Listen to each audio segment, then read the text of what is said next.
the church itself, in a pagan ritual. And this, my friends, is totally, totally diabolical, and it's going to bring the wrath of God upon us.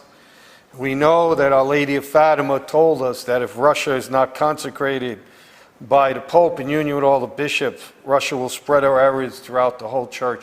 And whole nations will be annihilated.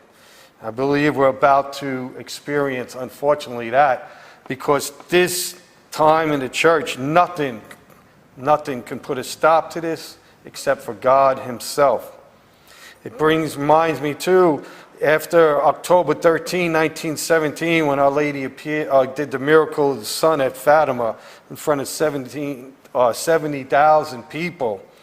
A few days later, St. Maximilian Kolbe, the great martyr of Auschwitz, he was studying Rome to be a priest, and he witnessed an unforgettable scene on the 200th anniversary of the founding of the Masonry, when right under the window of the Pope in the Vatican Square, a gigantic banner was carried with the inscriptions, "Satan will take over the Vatican, and the Pope will be Satan's slave."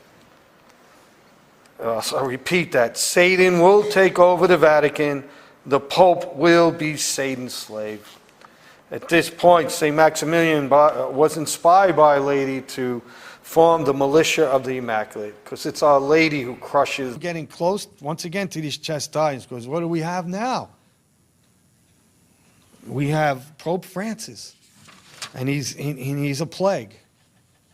He's leading souls to hell, the Vicar of Christ. Don't let people tell you that the church has gone through this before. Nonsense.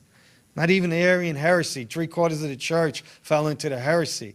We never had a pope that encourages people to commit adultery, basically.